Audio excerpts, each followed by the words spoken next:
Coming up next on Channel 6 News, after 19 months, another American hostage from Lebanon is free. In Park County, white robes and burning crosses promise to light the nighttime sky. We'll have a live News Star 6 report. And in Johnson County, a contractor accuses Pan American Games organizers of putting workers in danger of asbestos contamination. Meteorologist David James will tell us if there's a break in the weather, and Kevin Madden introduces us to a dedicated young man. All next on Channel 6 News. On the next, it's a living. Sonny's been messing around with a wrong girl. She's Big Joe's girl. Who's Big Joe? He's a hood. And his days could be numbered. What am I going to do if Big Joe comes looking for me? Assume another identity. Nice touch. Can Sonny save himself, or is this the end of a brilliant career? You're going out with dignity. Find out on the next, it's a living. Sunday night at 10:30 on WRTV, your News Star 6 station. Live from WRTV Indianapolis, your exclusive News Star station. Greg Todd, meteorologist David James, and Kevin Madden Sports. This is Channel 6 News.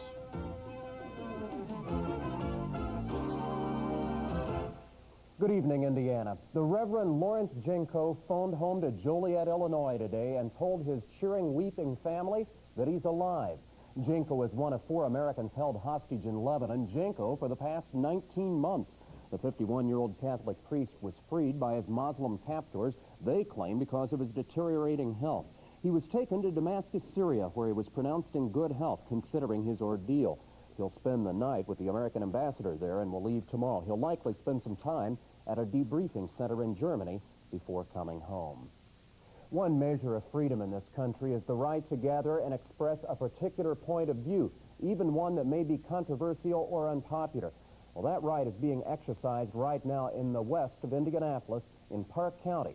It's a meeting of the Ku Klux Klan. Deborah Darnell reports live via News Star 6 from a private farm just north of Mansfield, Indiana. Greg, the gates have just been opened, and we already have some people coming in. They opened up right on time at 5 o'clock. And Klansmen here say in the next few hours they plan to fill up this field with people. At last year's event, as I say, this is turning into an annual event, they had about 500 people here. Many of them were Klansmen, others were Klan supporters, and of course there was just the curious onlookers who came to see what this was all about and see for themselves. You can see the cross behind me. It is ready to be burned. It was wrapped in cloth earlier today. And beyond that is the stage for speech making. We'll be hearing from the Imperial Wizard later on in the evening. This has become, as I say, an annual event, and it's meant many hours of work by the Klan organizers in the past month. Under the hot afternoon sun, young Klan supporters wrapped cloth around the KKK's traditional cross and adjusted the branch. At the same time, another organizer put finishing touches on the platform colored with Klan symbols, and still other group members put on their robes. Tonight's rally will most likely look like this, with speeches and the burning of the cross. And once again, the rally will attract people from all over the country. I'm from California, Florida, Connecticut, Georgia, Illinois, Georgia, that's in between. Organizers came early today with cars showing the Klan's positions, and the main positions remain the same. Everything they get out of it's what they already know, just a lot of it they don't want to admit. Such as? Well, that the whites are the minorities now. They've got the lesser of the rights. The rally begins when the sun sets at about nightfall, and then the speeches will begin. As I say, the Imperial Wizard will be here. He's from Alabama, and he'll also be making speeches. Police, meanwhile, are standing by. State police cars are down in Mansfield. We've been able to see them, but they say they're not expecting trouble. And one reason for that probably is that Klan organizers themselves had said they'll kick anyone out of this field who tries to start any trouble, tries to incite any violence, so to speak. And so we're hoping for at least a peaceful rally here. We've been told that another anti-Klan rally is going to take place in this area, but it hasn't been happening yet. But we'll hope to let you know details on that at 10 o'clock tonight. Back to the studio. All right, Deborah Darnell in Park County. We'll have a live report from there on Channel 6 News tonight at 10 o'clock. The former project manager of the Equestrian Center being built for the Pan American Games says a serious asbestos problem there is being covered up. Mark Hurst claims both the construction manager and Pan Am officials are ignoring the problem because it costs too much. Channel 6 reporter Marilyn Lease is here with the details on that. Marilyn. Greg, Hurst says he was hired 4 months ago to rehabilitate 7 buildings in the Johnson County Park area, and ever since then has been grappling with the disposal of a substantial amount of asbestos. Hurst showed us the material found in the siding, but which has now been pulverized in several buildings, including this one, planned as the horse show barn. Hurst claims an independent estimate found a 25% asbestos content, which could cost $75,000 to dispose of properly through EPA. But according to Hurst, the Pan Am organization hasn't been willing to undertake it. At first, I was asked to bring down some of my men on Saturday morning and remove this asbestos and dump it on site. Then it was brought up that we've got inmate labor here doing some demolition work. As of yesterday, they had told me they had lined up the inmates and that I could come down here and supervise the inmates and still dispose of it improperly. And under some rather strange circumstances, is that right? Right. At night? No, on Saturday and Sunday, it's low visibility. There isn't anyone here. Hurst also claims some of the asbestos has been illegally dumped at a nearby site without any treatment or preparation required for burial. I asked him why he decided to go public with this information, and he says it's for 2 reasons. The first is the safety of many of the volunteer workers, including young people from the Job Corps. And secondly, Hurst says he hasn't been paid the $3,000 owed him for the project. Right? So a little bit of sour grapes in there, maybe. Yes, that's true. I guess what we need to know now is what the Pan Am officials had to say about this. Well, actually, we have tried and tried all day long to reach Pan Am organizers, and to no avail, so we really don't know what they have to say and what their response is. Hopefully at 10 o'clock we'll have something from them. Thank you, Marilyn. A 26-day-old infant remains hospitalized in Lafayette this evening after being injured in a stampede. Tippecanoe 4-H fair officials say a horse in a costume parade bolted, causing other horses to stampede into the crowd. The baby was knocked from her mother's arms and stepped on by one of the horses. Young Megan Irwin suffered a broken leg and was operated on last night. Several other people were less seriously injured. Here in Indianapolis, fire investigators continue to explore the theory that lightning caused last night's 2-alarm fire on the near south side. Mona's Salads and Meats in the 2600 block of Brill Street was a total loss. It took 50 firefighters at least an hour to get the blaze under control, due in part to heavy black smoke and pouring rain. They were able to keep the fire from spreading to 2 nearby businesses. Witnesses reported several lightning bolts in the area before the fire was seen coming from the top of the food warehouse. 3 firefighters received minor injuries, but there were apparently no employees in the building at the time. Arson is suspected in a fire early today that destroyed part of the business district of Washington, Indiana. Firefighters say O'Brien's Country Corner hardware store was totally engulfed in flames when they arrived at 2 o'clock this morning. Investigators say they found a ladder and a broken window at the rear of the building and think someone forced their way into the store. 2 nearby offices, including the Davies County license branch, were damaged by water. Police described the scene of a train-truck collision in northeastern England today as one of utter carnage. At least 9 people are dead and others remain buried beneath the rubble. About 45 are injured, 10 seriously.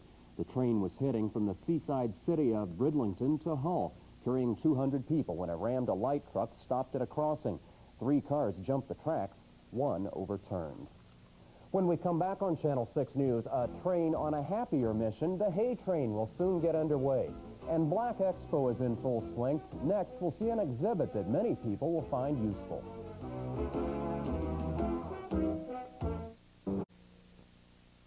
Those storms that came through last night gave us some rain we really needed, but I was also hoping it'd cool things off a bit, Dave. Didn't really change too much, although yesterday it was 95, was a little bit better than that today. Checking outside right now, it's 10 degrees at least better than that. It's 85 degrees, partly cloudy skies. There's a northeast wind at 8 miles per hour, and the humidity, well, it's up there. It's at 60%, but with a little bit less temperature, that's a little bit better situation this afternoon. Other information for today, low temperature this morning was 69, up to 87 for the high so far today, and no precipitation after midnight last night, but we did get 34/100ths of an inch here at the station. A little bit more out at the airport. They got almost 3/4 of an inch there. Taking a look at the situation over Indiana right now, we have over our state, well, there's a few clouds out there, but those are more or less departing out of Indiana. But there's another weather system out here to the west, mainly up in the northern part of Illinois, down through the western part of Illinois and in Missouri, and you can tell which part of the area of clouds is a little bit more active. Some big thunderstorms going in the southern part of Missouri, and in fact, out ahead of this area of clouds, there's a severe thunderstorm watch out till 9 o'clock. The extent of those showers and thunder showers, we can look at those a little bit more significantly as far as the radar goes. That's the yellow and red color showing up there. Right now, it looks like they'll move just about straight to the east, so that will be putting them into the southern part of Indiana maybe later on tonight. If under that other area of clouds, a few more widely scattered showers could be developing, and that could move into Indiana, but I'd only give us about, maybe a 20 or 30% chance that we would see some showers develop in Illinois and move into central Indiana. Should be mainly to the south of us. Well, back to the bigger picture around the rest of the United States, you can see quite a bit of sunshine over Indiana, a little trailing edge of some clouds that will be moving to the east. The weather pattern, well, it seems to be favorably stuck in a pattern right now that's providing a few scattered showers over the southeast part of the United States and up along the east coast, some needed rain along that region. That's been the case for the past couple days. That weather system that's out to the west of us, a little trough in the atmosphere that will be moving through our area, mainly for us just a few clouds tonight. There isn't much in the way of any really cooler air except behind this area of clouds that's far up to the north, and we won't see that for a few days. Taking a look at the weather systems, the reason temperatures dropped about 10 degrees today, there was a weak cool front that did move through Indiana last night and kicked up those showers and thunder showers, caused some wind damage as the squall line of thunderstorms moved through our state. That's being pushed along ahead of the cool front right now. High pressure center not going to stay around too long. That's moving out of the Great Lakes, headed towards the eastern part of the United States. Since that's moving along, the warm, humid air that's out here in the plain states will be moving back into Indiana, and so temperatures will not increase too much more tomorrow, but it probably will be a little bit more humid. Next weather maker will be when this cool front finally moves back through Indiana, so that will be probably tomorrow night or early Monday morning. Then we'll have the best chance of getting our next possibility of any rain. Tomorrow in the afternoon hours, high pressure center will just be reflected by the wind flow pattern turning around from southeast in Indiana, so that'll start to warm things up a little bit. The warm, humid air is ready to move into Indiana, and as this warm front pivots up through Indiana tomorrow evening or nighttime hours, then a possibility of some rain. After the rain, things will warm up once again. So my forecast the rest of tonight, we'll see a mixture of some stars and clouds out there. There's just a chance of rain here in the central part of Indiana, but it's fairly likely in the southern part of the state. Some thunderstorms could be a little bit heavy along the Ohio River, down to 68 degrees in the morning. Then during the day tomorrow, a mixture of clouds and some sunshine. Winds will be out of the southeast tomorrow. Again, there'll be about a 20 or 30% chance of rain in the afternoon, 86 degrees in the afternoon. During the day on Monday, then it looks like the next weather system will be here, and so more humidity and a very good likelihood of some showers during the day on Monday. But I guess we don't really want to go as long a streak as we had the past couple weeks without any rain, so that'll be the situation. All right, thanks, Dave. Next, Kevin Madden is here with sports. He has a story of quite a young man. Also a report from the Colts training camp. That and more next.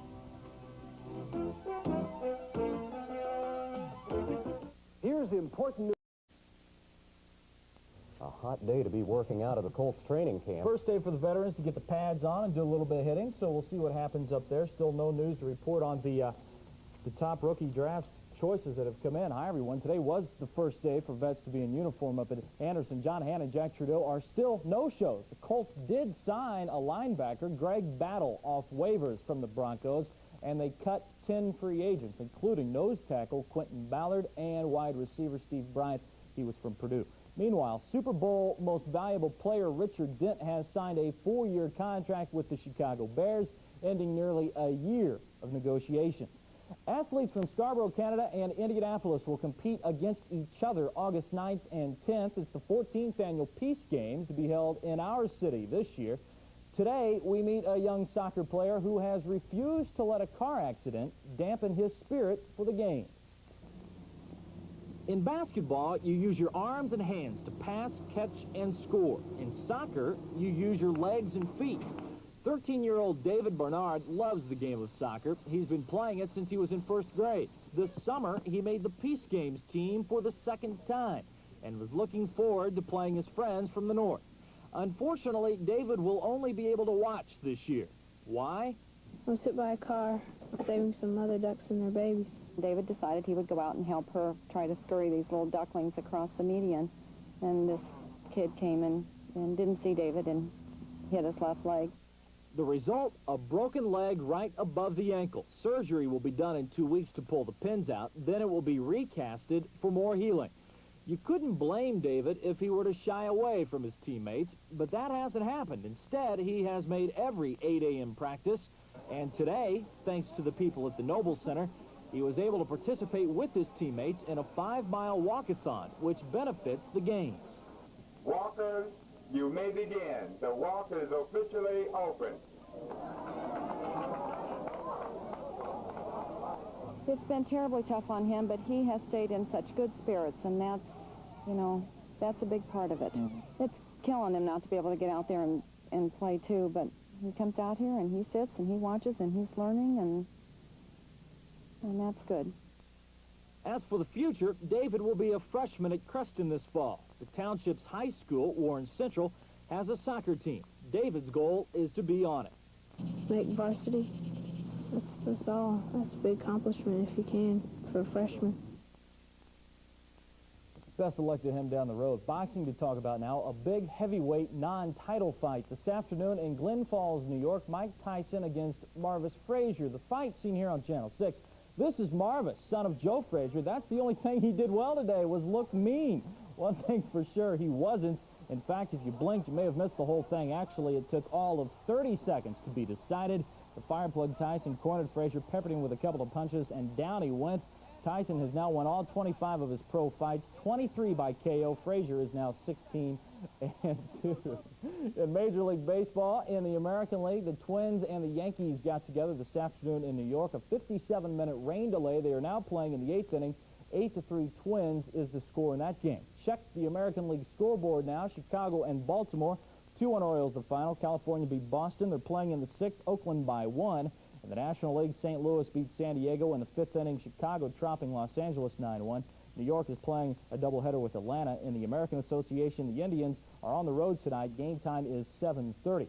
The third round of the International Race of Champions was held today at Alabama International Motor Speedway, site of tomorrow's Talladega 500 NASCAR race, and it was dominated by the NASCAR drivers. Cale Yarborough was the winner. He beat out Harry Gant by a thread. Bill Elliott was third. Darrell Waltrip was fourth. The highest IndyCar winner, or driver rather, was Al Unser. He finished 6th overall. The final race of the IROC season will be held at Watkins Glen next month. Finally, to golf here, the Buick Open, the third round, played in Michigan.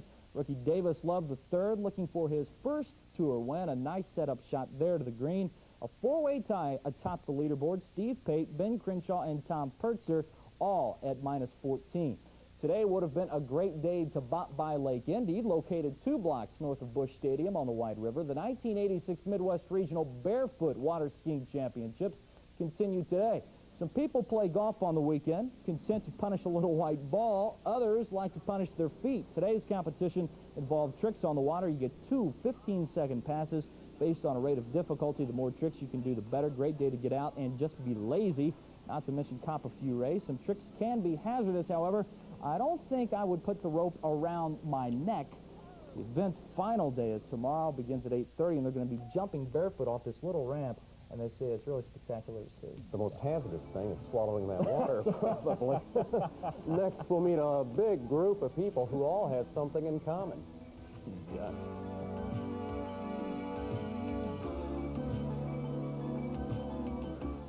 Hello. In Kansas City this weekend, there's a convention underway where everybody knows everybody's name. That's because they're all named Jim Smith. Good afternoon, Adams Park, Kansas City. This is Roberta. May I help you? Yes, sir. We have several Jim Smiths listed here today. Consider the task of the hotel operator. They're playing jokes on each other by placing calls and leaving messages concerning to call Jim Smith at the Adams Park Hotel. or the scorekeeper at the Rockwood Golf Course. What is your name, sir? Dave Smith. I figured as much.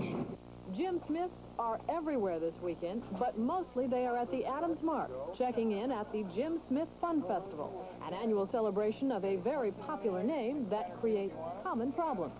Difficulties with bank accounts and letters being mismailed and all the things that you would possibly think of, the dirty looks when you register in a hotel. It would be easy to get teed off, so the gyms are known by their hometowns, like Camp Hill Gym, who started the organization in Pennsylvania 17 years ago. I had no idea whether it would flourish. I was the only member at one time. There's even a female, Jim Ann Smith, who's named after her father. My father had no sons. Come on, roll, roll, roll, roll, roll, roll, roll. They are a fun-loving group, and from the looks of it, not very good golfers, but impossible to insult. Nice try, Jim. In Kansas City, Bev Chapman for the News Star Network. Gyms met here in Indianapolis last year. Tonight on Channel 6 News at 10 o'clock, Deborah Darnell will have a live News Star 6 report from the Ku Klux Klan rally in Park County. And we'll show you a unique sport for the entire family. Those stories and more tonight on Channel 6 News at 10 o'clock. But that's our report for now. Thanks for joining us. With Dave James and Kevin Madden, I'm Greg Todd. More news coming up next from ABC. Have a good evening.